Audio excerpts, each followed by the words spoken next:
बहुत ज़बरदस्त वाक़या है। आपने वो वाक़या सुना होगा, लेकिन मेरी ज़बान से सुनिए, आपको उस वाक़े को सुनकर बड़ी दिलचस्पी होगी और अच्छा लगेगा। सुनिए, ग़ज़वा तबूक, अल्लाह के नबी के ज़माने में एक ग़ज़वा हुआ। उस ग़ज़वे का नाम है ग़ज़वा तबूक।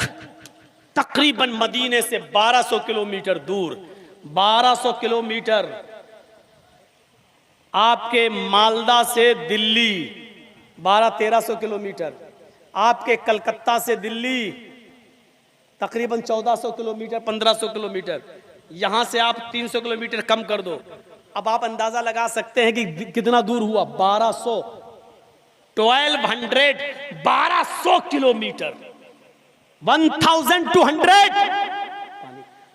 1200 किलोमीटर का सफर, वहां ग़ज़वा होना है। और ट्रेनें नहीं है, फास्ट सवारी नहीं है, प्लेन भी नहीं है, वहां सहाबा को जाना है जंग लड़ने।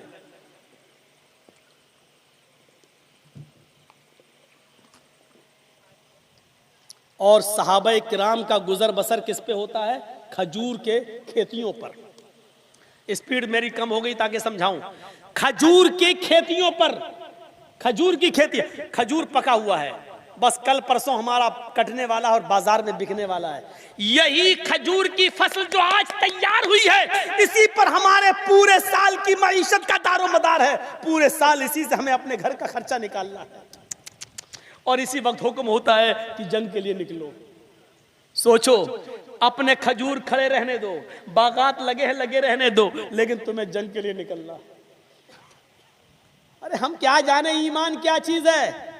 ये तो जलसों में उठ रहे हैं, भाग रहे हैं, दौड़ रहे हैं, जिसका दिल चाह रहा जा रहा, जिसका दिल चाह रहा बैठ रहा। हम क्या जाने इस्लाम की मोहब्बत क्या है। सहाबा से पूछो कि उनके सरों पर बैठी हुई मक्खी जब बैठ जाती थी तो वो अल्लाह के रसूल जब स्पीच देते थे, बोलते थे, तो वो सरों की मक्खी भी नहीं उड़ाते थे कि कहीं खलल ना हो जाए, डिस्टर्ब ना हो जाए। ये हमारा ईमान है। जब चाहो उठ जाओ, जब चाहो बैठ जाओ, जब चाहो चले जाओ। ये हमारा इस्लाम है, हमारा ईमान है। क्योंकि हमने मोहम्मद का इस्लाम समझा ही नहीं, हमने इस इस्लाम को अपने बाप दादा का दीन समझा।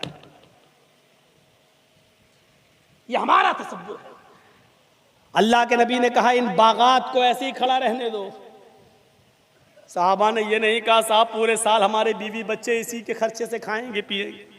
का कोई बात नहीं, आपने कह दिया आमन्ना सद्दक़ना। और गर्मी इतनी कि आसमान से आग बरस रही है और जमीन से अंगारे उगल रही है। ऐसी सख्त गर्मी, और अल्लाह के नबी कह रहे हैं जंग के लिए निकलो। सहाबा इकट्ठे हो गए। सुनिए, अब आपके माल की मोहब्बत देखना चाहूंगा मैं। आपसे अभी मांगूंगा नहीं मैं, लेकिन देखूंगा कि आपने इस तकरीर के बाद आपके अंदर ईमान क्या पैदा हुआ है और जज्बा क्या पैदा हुआ है। ITS वालों, मैं तुम्हें फोन करके पूछूंगा कि बताओ मेरी तकरीर के बाद गरीब और यतीम लड़कियों की शादी जो आप कराते हो, उसमें कुछ मामले में इजाफा हुआ या नहीं हुआ। ये मैं बाद में तुमसे फोन करके पूछूंगा। या सिर्फ शौक है आपको जलसा कराने का? तो सुन लो, अगर शौक था तो उसमें आप कामयाब हो गए। जर्जीत साहब को बुलाने की तमन्ना थी तो उसमें आप कामयाब हो गए। अब शौक के सवा ये देखना है कि जर्जीत साहब ने जो बोला है, जो कुरान और हदीस सुनाई है, उस पर आप कितना खरे उतरते हैं। अब इस इम्तिहान का वक्त है आपका। एक इम्तिहान में आप कामयाब हैं, दूसरे इम्तिहान को में आप देखते हैं क्या है। अल्लाह के नबी ने कहा, तुम सब तैयार हो जंग में जाने के लिए? कहा तुम्हारी फसल पक कर तैयार है? फरमाया हाँ। बहुत दूर जाना है? कि हम तैयार हैं। फरमाया इतना दूर सफर करना है, उसके लिए कुछ खर्चा चाहिए। सफर के लिए ऊंट चाहिए, घोड़े चाहिए, कुछ माल दौलत भी चाहिए। लिहाजा जिसके पास जो हो और जितनी इस्तिताअत हो, अपने माल में से वो उतना लाए, जितना उसकी इस्तिताअत हो वो दे दे, जितनी ताकत हो देने की उतनी दे दे। जाओ अपने अपने घरों से चंदा लेकर आओ। यहां देखिए, हजरत उमर फारूक मुस्कुरा दिए। उमर फारूक के चेहरे पे खुशी आ गई। हजरत उमर फारूक ने दिल में सोचा, आज बड़ा अच्छा मौका है, आज मैं अपने घर से इतना माल ले आऊंगा, इतना माल ले आऊंगा कि आज अल्लाह के नबी खुश हो जाएंगे और आज का दिन वो दिन है, आज मैं अबू बकर सिद्दीक से नेकियों में आगे निकल जाऊंगा। नेकियों में आगे निकलने की बात होती थी, माल दौलत में नहीं। क्या कह रहे हैं हजरत उमर फारूक, आज मैं इतना खर्च करूंगा अल्लाह की राह में कि आज का दिन है, शायद मैं अबू बकर सिद्दीक से नेकियों में आगे निकल जाऊं। कुरान ने कहा ना नेकियों में आगे निकलो, नेकियों में बढ़ो, नेकियों में दौड़ो। आज मैं नेकियों में आगे निकलूंगा। हजरत उमर घर गए, पूछा अपनी बीवी से घर में क्या क्या माल है। माल रख दिया, 2 ऊंट हैं, 4 बकरी हैं, ये है वो है। फरमाया 2 ऊंट हैं, 1 ऊंट सदका, 4 बकरी है, 2 ऊंट सदका। यानी अपने घर के माल दौलत में 2 हिस्से किए, 1 हिस्सा अल्लाह के रसूल को दे दिया और 1 हिस्सा घर में छोड़ा। यानी आधा घर में छोड़ दिया और आधा ले आए अल्लाह के नबी के पास रख दिया। हजरत अबू बकर सिद्दीक घर में गए और कहा बीवी घर में क्या है? कहा ये है, सब उठा लाए। अबू बकर सिद्दीक सब उठा लाए, लेकिन अबू बकर का सारा माल भी उमर फारूक के आधे माल से बहुत कम था। अबू बकर सारा ले आए, रख दिया। अल्लाह के नबी ने पूछा उमर क्या लाए हो? कहा आधा माल, आधा घर में छोड़ दिया। अल्लाह के नबी मुस्कुराए, कहा अल्लाह तुम्हारे माल में बरकत दे, जो घर में छोड़ा है अल्लाह तुम्हारे माल में बरकत दे। पूछा अबू बकर अच्छा ये लाए हो, तो घर में क्या छोड़ा है? अबू बकर उमर से पूछा ये लाए घर में क्या छोड़ा? हजरत उमर ने कहा आधा लाया, आधा घर में छोड़ा। कहा अल्लाह बरकत दे तुम्हारे माल में। अबू बकर तुम क्या लाए हो? कहा ये रखा है। कहा अच्छा कितना लाए हो? कहा सब ले आया। सब ले आए हो तो घर में क्या छोड़ा? कुछ तो छोड़ा होगा। फरमाया हाँ छोड़ा है ना। कहा क्या? कहा अल्लाह और उसके रसूल की मोहब्बत छोड़ के आया। क्या कहा? अल्लाह और उसके रसूल की मोहब्बत छोड़ के आया हूं। हजरत उमर फारूक को वही गशी आई और चक्कर आए और गिर गए। लोगों ने पानी के छींटे मारे, होश में आए। पूछा उमर क्या हुआ? उमर फारूक ने सोच कहा आज दिल ने पहली बार कहा था कि उमर आज तू इतना माल सदका करेगा कि शायद आज तू अबू बकर से नेकियों में आगे निकल जाएगा। लेकिन आज मैं यकीन के साथ कह सकता हूं कि आए अबू बकर, मैं उमर पूरी जिंदगी कुछ भी करता रहूं, लेकिन उमर अबू बकर की नेकियों से कभी आगे नहीं निकल सकता। आए अबू बकर, मैं तुमसे नेकियों में कभी आगे नहीं निकल सकता। तुम अपने घर का सारा ले आए हो, मेरा आधा है फिर भी तुम्हारे माल से ज्यादा, लेकिन आधा तो मैंने घर में छोड़ा, आपने तो कुछ नहीं छोड़ा है। आपका सारा माल ये बतला रहा है कि अबू बकर मैं नेकियों में तुमसे कभी आगे नहीं निकल सकता। वहां मुकाबला होता था, लेकिन दौलत में एक दूसरे से आगे बढ़ने का नहीं। वहां मुकाबला ये होता था कि तुमने तहज्जुद की नमाज आधी रात पढ़ी, हम पूरी रात पढ़ेंगे। तुमने कुरान इतना पढ़ा, हम तुमसे ज्यादा पढ़ेंगे। तुमने इतनी इबादत की, हम तुमसे ज्यादा इबादत। हम जन्नत में तुमसे अच्छा महल लेना चाहते हैं। वहां मुकाबला इस चीज का हुआ करो। हजरत अबू बकर सिद्दीक ने क्या कहा था उमर फारूक ने कि आज मुझे पता चला कि मैं अबू बकर से नेकियों में कभी आगे नहीं बढ़ सकता। और एक दिन सौदेबाजी हुई, अबू बकर से उमर फारूक ने सौदा किया। क्या सौदा किया? अरे अबू बकर सिद्दीक आज एक सौदा कर लो। कहा क्या सौदा करते हो? मेरी पूरी जिंदगी की इबादतें तुम ले लो। आए किसने कहा? उमर ने। मेरी पूरी जिंदगी की इबादतें तुम ले लो। अबू बकर ने कहा अच्छा और बदले में? कहा बदले में मुझे सिर्फ अपनी जिंदगी के एक दिन, और उस दिन में भी उस रात का हिस्सा जिसमें गारे सौर में आप अल्लाह के रसूल के साथ थे और नबी को अपनी गोद में सुला रहे थे और बिच्छू आपके पैर में काट रहा था और बिच्छू के डंक से आपको तकलीफ हो रही थी, लेकिन आप पैर इसलिए नहीं हिला रहे थे कि मेरे आका की नींद न खुल जाए, मेरे आका की नींद में डिस्टर्ब न हो जाए। आपने उस वक्त भी पैर नहीं हिलाया। जब आपकी आंखों से आंसू गिरा और नबी के चेहरे पे गिरा तो नबी की आंख खुल गई। पूछा अबू बकर क्या हुआ? तो कहा बिच्छू ने काटा। अपना थूक लगाया और फिर आपकी तकलीफ खत्म हो गई। आपकी उस रात की एक दिन नबी के साथ जो मोहब्बत थी होगी, वो एक दिन की इबादत मुझे दे दीजिए, मेरी पूरी जिंदगी की इबादत आप ले लीजिए, लेकिन एक रात की इबादत मुझे दे दीजिए। मुझे उम्मीद है कि आपकी वो एक रात की इबादत मेरी पूरी जिंदगी की इबादत पर भारी होगी। मेरे प्यारे साथियों, ये मुकाबला क्या मुकाबला था, और हजरत उमर फारूक किस तरह नेकियों में आगे बढ़ना चाह रहे थे कि एक रात की इबादत मेरी जिंदगी की सारी इबादतों से बेहतर होगी, मुझे दे दीजिए। अबू बकर सिद्दीक ने कहा नहीं, तुम्हारे लिए तुम्हारी कब्र है, हमारे लिए हमारी कब्र है, तुम्हारे लिए तुम्हारे आमाल है, हमारे लिए हमारे आमाल हैं। आपको नहीं मालूम एक औरत कैसे कैसे आजमाई जाती है। जाअतनी साइला, बुखारी शरीफ की हदीस के अल्फाज हैं, हजरत आयशा कहती हैं कि मेरे पास एक मांगने वाली आई, मेरे पास एक मांगने वाली आई, माहा सबियान, उसके साथ दो छोटे छोटे बच्चे थे, उसके साथ दो छोटे छोटे बच्चे, एक बच्चे की उम्र 5 साल, दूसरी तरफ देखा दूसरे बच्चे की उम्र 7 साल। मेरे पास एक औरत मांगने वाली आई और उसके पास 2 बच्चे थे। वो आई और कहती शैअन लिल्लाह, घर में कुछ हो तो अल्लाह के नाम पर मुझे दे दो। हजरत आयशा ने दरवाज़ा खोला, क्या देखती है, एक औरत है, उसके 2 छोटे छोटे बच्चे। हजरत आयशा ने कहा रुको, अंदर गई, फरमाती है मेरे पास एक खजूर था, मेरे पास एक खजूर था, मैं गई और मैंने वो खजूर लाकर उसको दे दिया। एक खजूर की क्या हैसियत है, क्या एक खजूर में किसी का पेट भरता है? लेकिन अल्लाह के नबी फरमाते हैं अगर सदका करने के लिए तुम्हारे पास बहुत ज़्यादा दौलत नहीं है तब भी अपने आप को जहन्नम से बचाओ, वलौ बिशिक्कि तमरतिन, अगर खजूर का एक टुकड़ा हो तो वही सदका कर दो। जरा तसव्वुर करो, खजूर का एक टुकड़ा सदका करने से भी मेरे भाइयों नजात मिलती है। हजरत आयशा कहती है मेरे पास टुकड़ा नहीं, पूरा खजूर था, एक मैंने लाके दे दिया। उस औरत ने दाएं देखा और बाएं देखा और अपने खजूर के, उस खजूर के 2 टुकड़े कर दिए, आधा इस बच्चे को दे दिया और आधा इस बच्चे को दे दिया। पानी पीती और चली जाती है। लेकिन मुस्लिम की हदीस में ये आया है, हज़रत आयशा ने जब बच्चे को और औरत को देखा तो अंदर गई और फरमाती है कि मेरे पास 3 खजूरें थीं।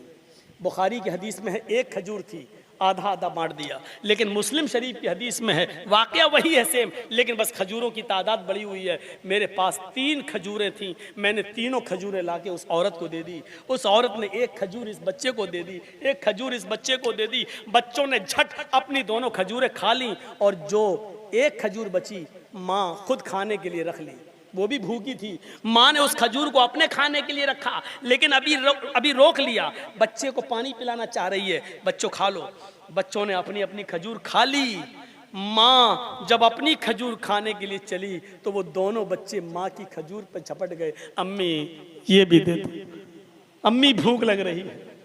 तो उस माँ की ममता को जोश आया और माँ ने खुद नहीं खाया बल्कि अपनी खजूर के भी 2 टुकड़े कर दिए, आधा आधा, और आधा इसको दे दिया, आधा इसको दे दिया और पानी पीकर चली गई। अल्लाह के नबी जब घर में तशरीफ लाए तो हजरत आयशा ने कहा अल्लाह के रसूल आज ऐसा ऐसा मंजर सामने आया है। उस औरत ने अपने खजूर के भी 2 टुकड़े कर दिए, खुद भूखी रह गई लेकिन बच्चे को खिला दिया। अल्लाह के नबी ने कहा आयशा क्या ये मंजर तुमने अपनी आंख से देखा है? हाँ। आयशा क्या उस औरत ने अपनी खजूर के भी 2 टुकड़े कर दिए? हाँ। आयशा क्या तुमने उस आधी आधी खजूर को देखा, उन दोनों बच्चों ने खा लिया? हाँ मैंने देखा। आयशा क्या उस औरत ने खुद नहीं खाया? नहीं खाया अल्लाह के रसूल। आयशा देखो सच बताना। अल्लाह के नबी मैंने झूठ कब बोला है आपसे? आयशा कयामत के दिन तुम्हें गवाही देना पड़ेगी। हाँ मैं गवाही दूंगी, मैंने अपनी आंख से देखा। अल्लाह के रसूल फरमाया आयशा अगर तुम सच बोल रही हो, उस औरत ने अपनी खजूर भी अपने दोनों बच्चों को दे दिया, उनका पेट भरने के लिए खुद भूखी रह गई। वजबत अलैहल जन्ना, वजबत अलैहल जन्ना, ऐसा करके उस औरत ने अपने ऊपर जन्नत वाजिब कर ली, ऐसा करके उस औरत ने जन्नत अपने ऊपर फर्ज कर ली, ऐसा करके उस औरत ने अपने आप को जन्नती बना दिया। यानी जो औरत खुद भूखी रह के अपने बच्चों का पेट पालती है, अपने बच्चों की परवरिश करती है, उस औरत को अल्लाह के नबी कह रहे हैं कि वो जन्नती है। ये इम्तिहान का दौर है। इस दुनिया में कितने गरीब हैं आपको नहीं मालूम, ढूंढ और तलाश करो। रमजान का महीना आया ही इसलिए था कि ताकि तुम्हें भूखे और प्यासे रखकर गरीबों का एहसास दिलाया जाए कि 1 महीना भूखा रहकर तुम्हें कैसे लगा उन 12 महीने के गरीबों से पूछो जो 12 महीने भूखे रहते हैं, अगर रमजान के महीने से भी तुमने सबक हासिल नहीं किया तो समझ लो कि तुम्हारे दिलों में कोई मोहब्बत नहीं इस्लाम की। यही ग़ज़वा तबूक था जब अल्लाह के नबी ऐलान कर रहे थे कि अबू बकर ने इतना दे दिया, उमर ने इतना दे दिया, अभी 100 ऊँटों की और जरूरत है। क्या कोई है जो 100 ऊँट दे सके? हजरत उस्मान उठे, कहा अल्लाह के रसूल मैं 100 ऊँट दे रहा हूँ। अकेला एक आदमी 100 ऊँट, उस्मान गनी ने 100 ऊँट दे दिए। अल्लाह के नबी ने कहा देखो उस्मान ने 100 दिए, कोई और है जो 100 ऊँट दे दे? उस्मान दोबारा उठे, अल्लाह के नबी 100 और दे रहा हूं। हैं? उस्मान बस 200 दे चुके हो, कोई और है उस्मान के अलावा जो 100 ऊँट दे? फिर उस्मान उठे, अल्लाह के नबी 100 और दे रहा हूं। अल्लाह के नबी ने कहा उस्मान तुम 300 दे चुके हो, अब तुम मत देना, अब मत खड़े होना। लोगों उस्मान के अलावा कोई और है जो 100 ऊँट दे? देखा थोड़ी देर तक कोई बोल ही नहीं रहा, फिर उस्मान उठे कि अल्लाह के रसूल मैं और दे रहा हूँ 100 ऊँट। कहा 400 हो गए। उस्मान तुम मत दो, मैं तुम्हारे ऊपर ज्यादा बोझ नहीं डालना चाहता हूँ, 400 हो गए। फरमाया कोई और है उस्मान के अलावा? 5वीं बार उस्मान उठे, मैं दे रहा हूँ। 6ठी बार उस्मान के अलावा कोई और? उस्मान उठे, मैं और दे रहा हूँ। आए भगवानपुर के अमीरों, आए चौधरियों, आए बिल्डिंगों वालों, आए सरमायादारों, आए बड़े बड़ी दौलत को अपने पास जमा करने वालों, उस्मान गनी के इस अमल से सीखो कि 7वीं बार अल्लाह के नबी ने कहा आए उस्मान अब तुम नहीं खड़े होगे, कोई और है उस्मान के अलावा जो 100 ऊँट दे? तो 7वीं बार भी उस्मान उठे और कहने लगे अल्लाह के रसूल मैं और दे रहा हूँ 100 ऊँट। अल्लाह के रसूल कहते उस्मान अब बैठ जाओ। उस्मान बैठ गए। अब अल्लाह के नबी खड़े हो गए और क्या कहा लोगों, 700 ऊँट देकर आज उस्मान ने इतना बड़ा नेक काम किया है कि अभी अभी जिब्रील ने कहा है कि उस्मान से कह दो कि मां जर्रा उस्मान, मां जर्रा उस्मान, मां जर्रा उस्मान, मां आमिला बादल यौमी कत्तू। आज उस्मान ने इतना बड़ा नेक काम किया है, आज इतना बड़ा नेक काम किया है, आज इतना बड़ा नेक काम किया है कि उस्मान से कह दो आज के बाद वो एक भी नमाज ना पढ़े, एक भी रोजा ना रखे, एक भी अगर अमल ना करे, फिर भी अल्लाह उसको जन्नत देकर रहेगा। किस बात पर? सदका और खैरात पर। किस बात पर? मेरे भाइयों, गरीबों के लिए हमदर्दी पर। इस पर जन्नत को अल्लाह के नबी ने कहा उस्मान आज के बाद अगर तुम एक भी नेकी नहीं करो फिर भी अल्लाह तुम्हें जन्नत देगा। आज इतना तुमने कलेजा मेरा ठंडा किया है, आज इतनी बड़ी नेकी का काम किया है, सीखो उस्मान गनी रज़ी अल्लाह तआला अन्हु से। तो मेरे प्यारे साथियों, ये मनाजिर थे जो मैंने आपके सामने रखे हैं। इन गरीब लड़कियों के बारे में सोचो, इन गरीब लड़कियों के बारे में सोचो, इनका घर बसाओगे। कल अगर हालात दूसरे हो गए तो कल क़यामत, कल आपकी बेटियां, अगर आपका इंतकाल हुआ तो आपकी बेटी का भी घर कोई बसाने वाला बन जाएगा। इसलिए कि जो दूसरों की सोचते हैं उनका भी सोचा जाता है और जो दूसरों की नहीं सोचते उनकी भी नहीं सोची जाती। अब्दुल्ला इब्ने मसूद, हज़रत उस्मान अब्दुल्ला इब्ने मसूद रज़ी अल्लाह ताला अन्हु की जब इंतकाल का वक्त करीब आया तो हज़रत उस्मान उनके पास गए और कहा कि बैतुल माल से वजीफ़ा हम देना चाहते हैं तुम्हें, अब आपके इंतकाल का वक्त करीब है, ले लो। उन्होंने कहा ज़रूरत नहीं है। फरमाया आपकी बेटियों के काम आएगा। आजकल तलाक का ज़माना है, लोग जल्दी जल्दी में तलाक दे रहे हैं। अगर आपकी बेटियों को उनके शौहरों ने तलाक दे दी तो फिर वो क्या खाएंगी बेचारी, क्या पहनेंगी, इसलिए वो वजीफा तुम्हारी बेटियों तक चलता रहेगा। उस्मान गनी ने, हजरत अब्दुल्ला इब्ने मसूद ने जो जवाब दिया था वो आज भी हदीस की किताबों में लिखा हुआ है। उस्मान, मेरी बेटियों की फिक्र करने की कोई ज़रूरत नहीं है तुम्हें, मैंने अपनी बेटियों को सूरे वाक़िया याद करा दी। सूरे फातिहा नहीं, सूरे वाक़िया, सूरह वाक़िया मैंने अपनी बेटियों को याद करा दी है। और मैंने मोहम्मद रसूलुल्लाह को फरमाते सुना है कि जिस घर के अंदर सूरह वाक़िया पढ़ी जाएगी उस घर के अंदर कभी फाका नहीं होगा, उस घर के अंदर कभी कोई आदमी भूखा नहीं सोएगा। मेरी बेटियां कभी भूखी नहीं सो सकती हैं। कितना भरोसा था